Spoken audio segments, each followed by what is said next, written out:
Hello दोस्तों, आप सभी लोगों का स्वागत है विजडम के इस ऑनलाइन प्लेटफॉर्म के ऊपर। सभी लोगों को very very good morning to all. सुबह 6 बजे की सीरीज आप सभी लोगों को इतनी जल्दी उठा देता हूं कि nursing A to Z series को कंप्लीट करना बहुत जरूरी है। हमने ए पढ़ लिया, हमने बी पढ़ लिया। आज जो बारी आई है दोस्तों, वो सी फॉर द कार्डिक आउटपुट की जो है वो बारी आई है। आप सभी लोगों ने जो इस सीरीज को प्यार और जो सम्मान दिया है, आपके जो वैल्यूएबल जो कमेंट्स आ रहे हैं, मैं आप सभी लोगों को सैल्यूट करता हूं कि आप इसी कंसिस्टेंसी के साथ में पढ़ते रहिएगा। मैं आपको वो हर एक चीज प्रोवाइड करवाऊंगा, हर एक वो कंटेंट प्रोवाइड करवाऊंगा जो आपको कभी किसी ने नहीं दिया होगा, और विथ द प्रूफ के साथ में ऐसा कंटेंट जहां पर आपको कभी रटना नहीं पड़ेगा। तो आज हम बात करते हैं इस नर्सिंग की ए टू जेड कंप्लीट सीरीज के अंदर, जिसका नाम है सी फॉर द कार्डिक आउटपुट। आप सभी लोग जानते हैं कि मेरे दिल से निकलने वाली जो फ्लूइड है या ब्लड है, वो कितना जा रहा है। आप पढ़ते हैं कि सर स्ट्रोक वॉल्यूम को हार्ट रेट से यदि मैं मल्टीप्लाई कर देता हूं तो कार्डिक आउटपुट निकल कर आता है। लेकिन सबसे पहले ये तो जानो कि स्ट्रोक वॉल्यूम कैसे आता है। सर स्ट्रोक वॉल्यूम पहले से भी सर एंड स्टोलिक डायस्टोलिक वॉल्यूम क्या होता है, तब जाकर स्ट्रोक वॉल्यूम निकलता है। तो आज के बाद में तुम लोग कभी रटेगो नहीं कि सर स्ट्रोक वॉल्यूम को कैसे याद करूं, एंड डायस्टोलिक वॉल्यूम क्या है, एंड सिस्टोलिक वॉल्यूम क्या है, और हार्ट बीट के साथ में आपका कार्डिक आउटपुट कितना है। तो बिना किसी देरी के मैं यहां पर इस टॉपिक को स्टार्ट करूंगा। बस तुम्हारा कंसिस्टेंसी के साथ में केवल और केवल कमेंट सेक्शन के अंदर कमेंट आना चाहिए वैल्यूएबल, बाकी आप मुझ पर छोड़ दीजिएगा। तो आज हम बात करेंगे कार्डिक आउटपुट के बारे में। तो cardiac output, welcome to the sessions. क्या सिक्वेंशियली आप जो है वो देखते हैं कार्डिक साइकिल के अंदर। सबसे पहले मैं आप सभी लोगों को बता दूं कि यहां पर कौन कौन से पॉइंट्स आपको देखने को मिलेंगे। सबसे पहले डेफिनेशन की बात करता हूं। सर डेफिनेशन होती कि all coordinated activities which take place in each heart beat is known as cardiac cycle. देखिएगा, आपके दिल के अंदर होने वाली वो एक्टिविटीज जो कोऑर्डिनेशन करती है। अब सर मेरे दिल के अंदर दो ही चीजें होती है, या तो मैं रिलैक्सेशन कर सकता हूं, या मैं कॉन्ट्रेक्शन कर सकता हूं। ये दो ही चीज होती है आपके दिल के अंदर की, या तो मैं सिकुड़ूंगा या फिर मैं रिलैक्स होऊंगा। जब भी कॉन्ट्रेक्शन की बारी आती है तो कॉन्ट्रेक्शन का मतलब क्या होता है दोस्तों, कॉन्ट्रेक्शन का मतलब होता है सिस्टोल। क्या होता है? सिस्टोल। लेकिन जब रिलैक्सेशन की बारी आती है तो रिलैक्सेशन का मतलब क्या होता है? डायस्टोल। याद रखिएगा, रटना नहीं है। तो यहां पर दो एक्टिविटीज हमारे यहां पर हार्टबीट के अंदर देखने को मिलती है। एक होती है सिस्टोल, एक होती है डायस्टोल। सिस्टोल का मतलब मैं बोल सकता हूं हिंदी के अंदर इसे संकुचन के नाम से हम जानते हैं, और डायस्टोल का मतलब क्या है? रिलैक्सेशन। तो कॉन्ट्रेक्शन होना हार्ट की मसल्स के अंदर, जहां से ब्लड इजेक्शन होता है। इजेक्शन का मतलब क्या होता है? बाहर आना। अरे तुम्हें गेट से बाहर निकालूंगा तो सर धक्का देकर ही निकालूंगा, तो सेम आपके ब्लड को निकालने के लिए या ब्लड को इजेक्शन करने के लिए आपकी हार्ट मसल कॉन्ट्रेक्शन करती है। लेकिन डायस्टोलिक या डायस्टोल का मतलब क्या होता है? रिलैक्सेशन होना हार्ट की मसल्स का। आपकी हार्ट की मसल रिलैक्स कर गई, रिलैक्स करेगी तो इसका मतलब तुम्हारे दिल जो है वो भरना स्टार्ट हो जाएगा। तो ये चीज तो क्लियर हो गई कि जब भी कॉन्ट्रेक्शन होता है तो खाली होगा, रिलैक्सेशन होता है तो भरने का काम हमें देखने को मिलता है। तो सिस्टोल का मतलब यहां पर कॉन्ट्रेक्शन है कि आपकी हार्ट की मसल कॉन्ट्रेक्शन करेगी, और रिलैक्सेशन का मतलब डायस्टोल है। क्या यहां पर दोनों पॉइंट्स क्लियर हो चुके हैं आपके? याद रखिएगा, यहां पर कार्डिक साइकिल के अंदर आपको ये वाली एक्टिविटीज देखने को मिलती है। अभी मैं कार्डिक आउटपुट पर नहीं आया हूं, है ना। कार्डिक आउटपुट पर क्या चीज हम पढ़ने वाले हैं वो भी मैं आप सभी से चर्चा करने वाला हूं। चलिएगा आगे चलते हैं कि सर ड्यूरेशन कितना होता है कार्डिक साइकिल का। सबसे इंपॉर्टेंट चीज क्या है कि सर ड्यूरेशन क्या होता है कार्डिक साइकिल का। ड्यूरेशन का मतलब क्या है कि कितना समय लगता है सिंगल हार्ट बीट के अंदर। तुम लोग नॉर्मली जानते हो, एग्जाम्पल के तौर पर 72 आपकी जो है वो हार्ट रेट है। आप बोलते हैं कि एक मिनट मतलब 60 सेकंड के अंदर 72 बार आपका दिल धड़कता है। तो एक हार्ट 60/72 कर दो तो 0.8 सेकंड निकल कर आता है। तो एक पॉइंट तो क्लियर यहां से हो गया कि कार्डिक साइकिल जो होती है वो 0.8 सेकंड की है। लेकिन गलती से यदि हार्ट बीट बढ़ जाए, मतलब 100 हो गई, 1 मिनट है, मिनट तो एक ही रहेगी लेकिन बढ़ रही है, तो इसका मतलब 0.6 सेकंड और कम हो रही है। 60 हार्ट रेट है और 60 ही सेकंड लग रही है, मतलब 1 सेकंड का कार्डियक जो है वो साइकिल आ रही है।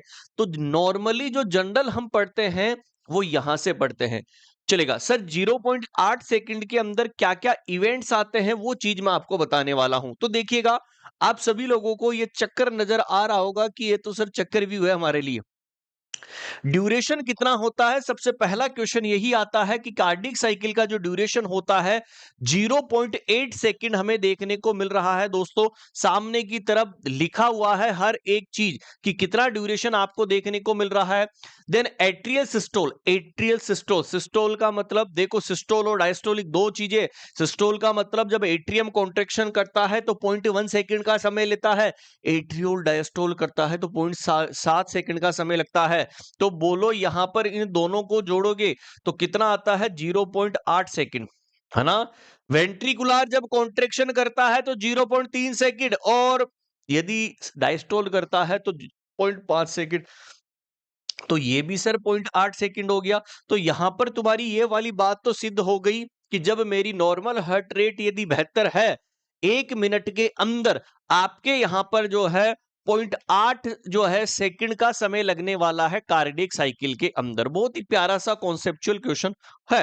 और कंप्लीट कार्डियक डायस्टोल 0.4 सेकंड का हमें देखने को मिलता है।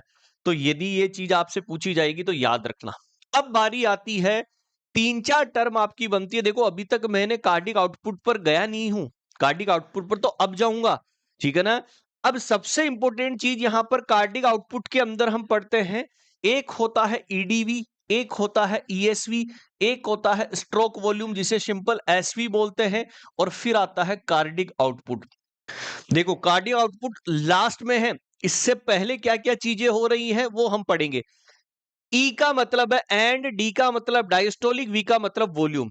अच्छा, सिस्टोलिक और डायस्टोलिक के अंदर तो तुम कंफ्यूजन नहीं होंगे कि सिस्टोल का मतलब कॉन्ट्रेक्शन है, डायस्टोल का मतलब रिलैक्सेशन है। ईडीवी का मतलब क्या है कि आपकी बॉडी के अंदर जो टोटल अमाउंट ब्लड है वो कितना फिल्ड हुआ, याद रखना। क्योंकि डायस्टोल का मतलब रिलैक्सेशन, रिलैक्सेशन का मतलब फीलिंग। तो आपके टोटल अमाउंट ऑफ ब्लड कितना फील्ड हुआ एक वेंट्रिकल के अंदर, हर एक वेंट्रिकल की बात कर रहा हूं, तो वो डायस्टोल जो कहलाता है वो ईडीवी या एंड डायस्टोलिक वॉल्यूम कहलाता है। और वो नॉर्मल वैल्यू कितनी होती है? 120 ml। याद रखना, अभी निकल कर आएगा हर एक चीज। सर ईएसवी का मतलब एंड सिस्टोलिक वॉल्यूम, मतलब कॉन्ट्रेक्शन होने के बाद में आपके पास में कितना रिमेन रह गया है ब्लड, याद रखना। क्योंकि यहां पर सिस्टोलिक आया है, सिस्टोलिक का मतलब क्या है? कॉन्ट्रेक्शन होना। और यहां पर अमाउंट जो है वो रिमेंड कितना रह गया है सिस्टोल होने के बाद में, वो चीज किसके अंदर बताती है? आपके ईएसवी के अंदर बताती है। और वो कितना होता है? 50 ml। तो 120 ml ईडीवी है, मतलब एंड डायस्टोलिक वॉल्यूम, लेकिन ईएसवी है 50 ml। चलो सर, अब बात करते हैं सर स्ट्रोक वॉल्यूम के ऊपर, जहां से क्वेश्चन पूछा जाता है। स्ट्रोक वॉल्यूम क्या है? कि सर यहां पर आपकी बॉडी से जो टोटल अमाउंट ब्लड था वो इजेक्ट हुआ हर एक वेंट्रिकल से।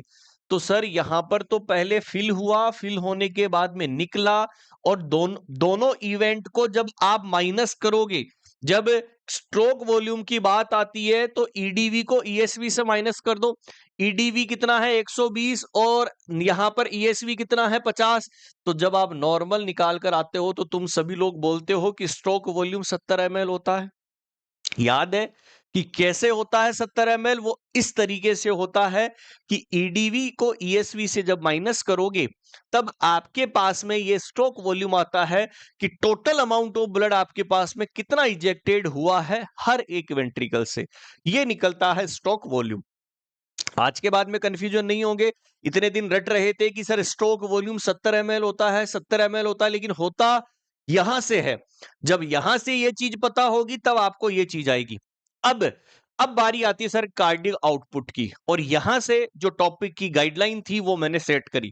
इतनी देर तो मैंने तुम्हें वो सिनेरियो बनाया था कि जो पीछे से हम पढ़ते नहीं है, हमें रटाया जाता है कि हम इस तरीके से रट रट कर आगे बढ़ सकते हैं, लेकिन रटना नहीं है, यहां पर एक ही मेरे लिए कॉन्सेप्चुअल होगा इस A to Z सीरीज का, कि वो कॉन्सेप्ट मैं आपको दूं जो आपको मजा आ जाए उस चीज को लेकर। तो अब बारी आई है कार्डिक आउटपुट। तो टोटल अमाउंट ऑफ ब्लड जो इजेक्टेड होता है ईच वेंट्रिकल 1 मिनट के अंदर, उसे ही बोलते हैं कार्डिक आउटपुट। और बोलते हैं कार्डिक आउटपुट की जब बात आती है ना, तो बोलते हैं कि स्ट्रोक वॉल्यूम को यदि मैं हार्ट रेट से मल्टीप्लाई कर दूं, कार्डिक आउटपुट क्या होता है, स्ट्रोक वॉल्यूम को यदि मैं हार्ट रेट से मल्टीप्लाई कर दूं, कितना होता है stroke volume, 70 ml। Heart rate कितनी होती है, 72। अरे बोलो 5000 ml निकल कर आएगा कि नहीं आएगा, 5 लीटर। तुम बोलते हो कि हमारा कार्डिक आउटपुट 5 लीटर होता है, कैसे होता है, आज क्लियर हुआ है तुम्हें कि सर मेरे यहां पर जो कार्डिक आउटपुट होता है दोस्तों, फटाफट से जो है वो लिख लीजिएगा, रटना नहीं है, हर एक चीज कॉन्सेप्ट के साथ में मैं आपको समझा रहा हूं। क्लियर है। तो ये 5 लीटर कैसे निकल कर आया, कि स्ट्रोक वॉल्यूम को हार्ट रेट से मल्टीप्लाई कर दिया। चलो सर आगे चलते हैं। अब एक क्वेश्चन तुम्हारे लिए है था कि during the exercise which of the following component does not rise, कि सर जब हम एक्सरसाइज करते हैं तो कौन सा ऐसा कंपोनेंट जो है वो बढ़ता नहीं है। आपके सामने ऑप्शन दिया गया है, and diastolic volume, and systolic volume, stroke जो है स्ट्रोक वॉल्यूम, और कार्डिक आउटपुट। तो आपका आंसर क्या जाएगा, ESV चला जाएगा। ESV हमेशा ब्लड में रिमेन करता है।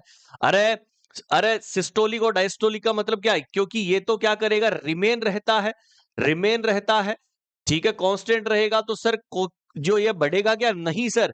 तो यहां पर एंड सिस्टोलिक वॉल्यूम जो है वो कभी बढ़ता नहीं है, इसलिए इस क्वेश्चन का राइट आंसर आप सभी लोगों ने दे दिया। ठीक है ना।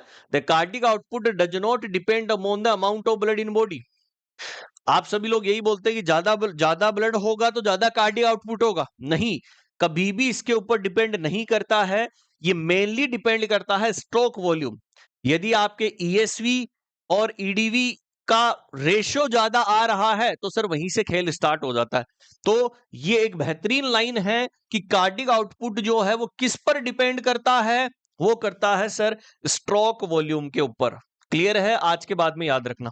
अब बात करते हैं कि सर ऐसे कौन से फैक्टर होते हैं जिसकी वजह से स्ट्रोक वॉल्यूम जो है वो बढ़ सकता है, या मैं बोल सकता हूं कि आपकी बॉडी के अंदर कार्डिक आउटपुट बढ़ सकता है। चलेगा।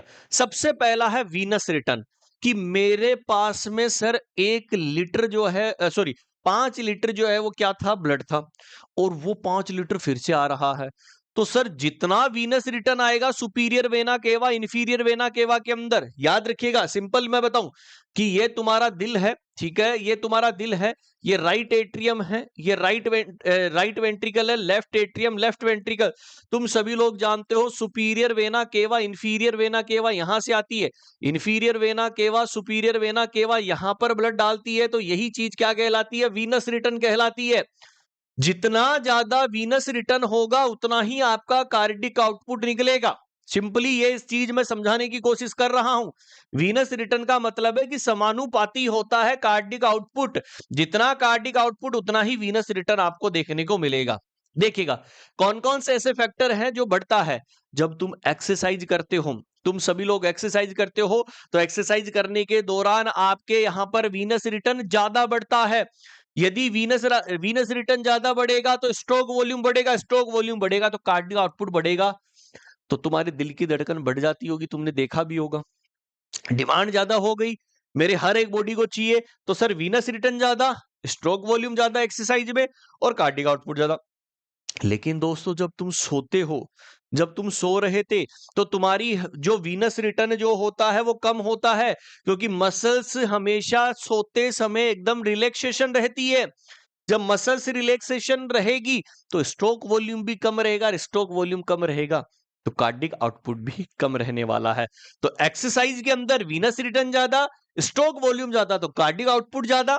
लेकिन जब आप सो रहे हो, हर एक मसल्स रिलैक्स है, और यहां पर हर एक चीज आपको कम देखने को मिलेगी। क्लियर है, याद रखना ये फैक्टर इंपॉर्टेंट है। सेकंड फैक्टर और क्या इंपॉर्टेंट है सर, फोर्स ऑफ कॉन्ट्रेक्शन। तुम्हारे दिल को सर धड़का रहे हैं ज्यादा, है ना। फोर्स ऑफ कॉन्ट्रेक्शन का मतलब क्या है, कि ये भी समानुपाती ही होता है।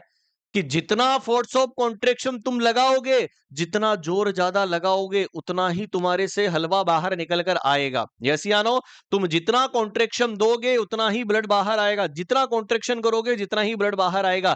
अरे गुब्बारे के अंदर पानी भरोगे तो सर जब आप उसको दबाओगे तो वो पानी नीचे की तरफ भागेगा ही नहीं भागेगा। सेम आपका दिल है कि जहां पर कार्डिक आउटपुट ज्यादा तो सर फोर्स ऑफ कॉन्ट्रेक्शन ज्यादा। क्लियर है? जैसे एक दवाई तुम लेते हो डिजोक्सिन, कंजस्टिव हार्ट फेल्योर के अंदर तुम सभी लोग लेते हो। डिजोक्सिन एक ऐसी दवाई है जो क्या करती है, फोर्स ऑफ कॉन्ट्रेक्शन को बढ़ाती है। कंजस्टिव हार्ट फेल्योर, जब तुम्हारा दिल जो है वो धड़कना बंद कर देता तब हम डिजोक्सिन देते हैं, तो फोर्स ऑफ कॉन्ट्रेक्शन बढ़ जाता है, स्ट्रोक वॉल्यूम बढ़ जाएगा, तो इसका मतलब कार्डिक आउटपुट बढ़ता है, तो टिश्यू के अंदर होने वाला परफ्यूजन भी ज्यादा और टिश्यू के अंदर जो कंजेशन है, रुकावट है, वो कम हो जाती है। तो फोर्स ऑफ कॉन्ट्रेक्शन, ये डिजोक्सिन दवाई सर कॉन्ट्रेक्शन को पैदा करता है, तो कार्डिक आउटपुट भी बढ़ जाएगा। बिल्कुल सर।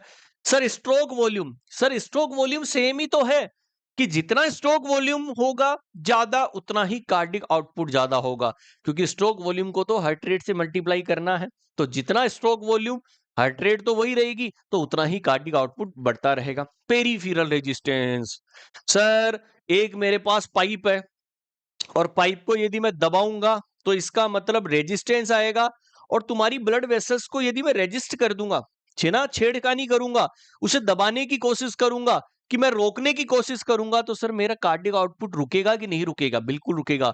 तो सर ये समानुपाती नहीं होता है, याद रखना। ये cardiac output upon 1 upon peripheral resistance, ये एक दूसरे के विपरीत काम करते हैं कि जितना पेरिफेरल रेजिस्टेंस ज्यादा होगा कार्डिक आउटपुट उतना ही कम होगा, जितना लगाने वाला बल कम होगा उतना ही कार्डिक आउटपुट ज्यादा होगा। सिंपली दो चीज याद रखना है। यहां तो समानुपाती चल रहे थे, लेकिन यहां पर सर समानुपाती नहीं है। हार्ट रेट, जितनी ज्यादा हार्ट रेट उतना ही कार्डिक आउटपुट। तो ये टोटल 6 चीज आपको याद रखनी है जो कार्डिक आउटपुट के अंदर हमें देखने को मिलती है। बोलो यहां तक चीजें क्लियर है? रटने का काम नहीं है दोस्तों, एक ही चीज है कि हर एक चीज को समझना। अब वेरिएशन की बात करते हैं तो सर अलग अलग वेरिएशन आपको कार्डिक आउटपुट में देखने को मिलता है। बोलते हैं कि जब मैं सेक्स की बात करता हूं, मेल और फीमेल की, बोलते हैं कि मेल के अंदर ज्यादा होता है फीमेल की तुलना में कार्डिक आउटपुट, क्योंकि फिजियोलॉजिकल चेंजेज है। पेशेंट शॉक की कंडीशन में है, मतलब उसका दिल जो है वो इतना कॉन्ट्रेक्शन नहीं कर रहा है किसी बीमारी की वजह से, तो शॉक वाली कंडीशन के अंदर कम हो जाता है कार्डिक आउटपुट। ये डायरेक्टली क्वेश्चन पूछे जाएंगे कि एक पेशेंट मेरे पास आया है कंजेस्टिव हार्ट फेलियर कर जिसका हार्ट धड़क नहीं रहा है, तो इसका मतलब कार्डिक आउटपुट ज्यादा होगा कि कम होगा? सर कम होगा। सर आफ्टर एक्सरसाइजेज, मैंने बताया कि एक्सरसाइज ज्यादा करते हो स्ट्रोक वॉल्यूम ज्यादा होता है, स्ट्रोक वॉल्यूम ज्यादा तो कार्डिक आउटपुट ज्यादा, तो सर फिजियोलॉजिकल बढ़ता है। खाना खाने के बाद में भी आपके झट सर सर बढ़ जाती है, एनर्जी आ जाती है, ठीक है ना। एनीमिया, एनीमिया के अंदर भी सर ज्यादा हमें देखने को मिलता है किसी पैथोलॉजिकल कंडीशन की वजह से। जब भी तुम्हें बुखार आता है तो सर यहां पर कार्डिक आउटपुट बढ़ जाता है। हाइपरथायरोडिज्म बीएमआर के ऊपर डिपेंड है, बेसल मेटाबॉलिक रेट के ऊपर, क्योंकि हमारे यहां पर खाने का ऑक्सीडेशन कर देता है। ज्यादा ऑक्सीडेशन होगा तो ज्यादा सर यहां पर क्या आएगा? कॉन्ट्रेक्शन आएगा। हाइपोथायरोडिज्म के अंदर कम हो जाती है, कार्डिक आउटपुट कम हो जाता है। ये दोनों क्वेश्चन पूछे गए हैं आपके एग्जाम के अंदर। प्रेगनेंसी के अंदर फिजियोलॉजिकल एनीमिया होता है, यहां पर भी एनीमिया के अंदर बढ़ता है, तो यहां पर भी बढ़ता है। डिहाइड्रेशन के अंदर बीपी कम हो जाता है, पता है बॉडी फ्लूइड वॉल्यूम चला गया बाहर, तो आपके पास में जो वॉल्यूम था वो कम हो गया, तो मतलब स्ट्रोक वॉल्यूम कम, स्ट्रोक वॉल्यूम कम तो कार्डिक आउटपुट भी कम हो जाता है। हाई एल्टीट्यूड, आप जब ऐसे एरिया के ऊपर जाते हैं पर्वत के ऊपर, तो वहां पर सांस लेने के अंदर डिफिकल्टी, टेकिकार्डिया होता है। टेकिकार्डिया होगा तो ज्यादा कॉन्ट्रेक्शन करेगा, और दिल ज्यादा कॉन्ट्रेक्शन करेगा तो सर फिजियोलॉजिकल के अंदर हाई एल्टीट्यूड के अंदर। अच्छा सोते टाइम कम हो जाता है, क्योंकि सारी ब्लड जो आपकी मसल्स है वो रिलैक्सेशन होती है, रिलैक्सेशन होगी तो सर अफेक्ट नहीं करेगी। दो टाइप के वेरिएशन होते हैं, फिजियोलॉजिकल और पैथोलॉजिकल। फिजियोलॉजिकल के अंदर जो आपको देखने को मिल रहा है, कार्डिक आउटपुट बढ़ सकता है, कम भी हो सकता है। जब सोते हो तो कम हो जाता है, बढ़ता क्यों है फिजियोलॉजिकल के अंदर, मैंने तुम्हें बता दिया। लेकिन पैथोलॉजी के अंदर कार्डिक आउटपुट बढ़ता है, जैसे फीवर की कंडीशन में, एनीमिया के अंदर। दोस्तों मैंने इस चार्ट को अलग से इस तरीके से डिफाइन कर दिया कि कौन सी ऐसी कंडीशन के अंदर कार्डिक आउटपुट बढ़ता है, क्योंकि क्वेश्चन यहीं से निकल कर आता है सबसे ज्यादा। ठीक है ना, सो रहे थे तो कार्डिक आउटपुट ज्यादा होगा कि कम होगा, तो मेरे हिसाब से तुम अब समझ गए होंगे। ठीक है, पैथोलॉजिकल के अंदर फीवर हो गया, फीवर होगा कार्डिक आउटपुट ज्यादा, एनीमिया हो गया कार्डिक आउटपुट ज्यादा, हाइपरथायरॉयडिज्म हो गया कार्डिक आउटपुट ज्यादा। कम किसके अंदर होता है? कंजेस्टिव हार्ट फेल्योर, धड़क ही नहीं रहा है। शॉक की कंडीशन में, डिहाइड्रेशन में, हाइपोवोलेमिया, हाइपोथायरॉयडिज्म की कंडीशन के अंदर आपके कार्डिक आउटपुट क्या हो जाता है? कम हमें देखने को मिलता है। तो आज जो हमने पढ़ा है दोस्तों, मेरे हिसाब से क्लियर हो चुका होगा।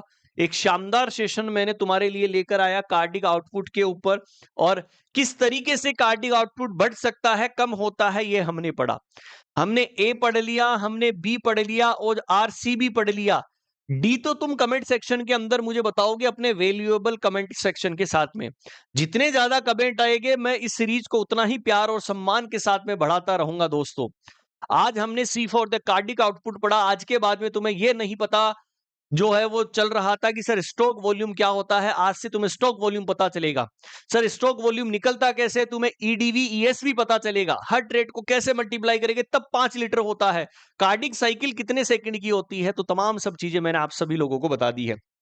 याद रखिएगा, मैं आप सभी लोगों को डेली सुबह 9 बजे, ये सुबह 6 बजे तो तुम मिलते ही हो, डेली सुबह 9 बजे तुम मुझे मिला करो, जहां पर हम not set 11, RRB, staff nurse, CHO, जितने भी तमाम तरीके की जो एग्जाम्स होती हैं सभी की तैयारी मैं आपको सुबह 9 बजे डेली करवाता हूं दोस्तों।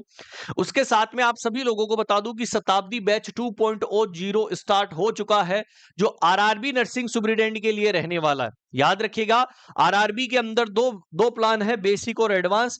बेसिक के अंदर आपको कुछ चीजें जो है वो लिमिटेड मिलेगी, लेकिन एडवांस के अंदर हर एक चीज अनलिमिटेड है। आपको एप्लीकेशन डाउनलोड कर लेनी है, 858-20-782 के ऊपर आपको कॉल और मैसेज कर लेना है, जहां पर डेली प्रैक्टिस आपको मिलेगी। एडवांस के अंदर टॉपिक वाइज स्टडी नोट्स मिलेंगे। टॉपिक वाइज स्टडी नोट जो ये वाली जो नोट्स है ना, जो मैं लिखा रहा हूं, सेम ऐसे के टॉपिक वाइज नोट्स आपको मिलेंगे with the image, same as it is. तो देर किस बात की है दोस्तों, तैयारी को सुनिश्चित करने के लिए स्टार्ट कर दीजिएगा, अपनी तैयारी को मजबूत करने के लिए। तो ये नर्सिंग की A to Z सीरीज आज सी फॉर द क्या हो चुका है, कार्डिक आउटपुट पूरा हो चुका है। चलेगा, मिलते हैं फिर से एक नए सेशन के अंदर। कल कौन सा टॉपिक होगा डी फॉर द, वो तो कल ही आपको पता चलने वाला। तो मिलते हैं नेक्स्ट सेशन के अंदर। Thank you so much. Valuable comment section के अंदर आना चाहिए, जितना सपोर्ट मुझे करोगे उतना मैं तुम्हें करूंगा। ओके, तो सभी लोगों तक शेयर कर दीजिएगा, इस वीडियो को प्यार और सम्मान दीजिएगा। मिलते हैं, thank you so much, bye, take care.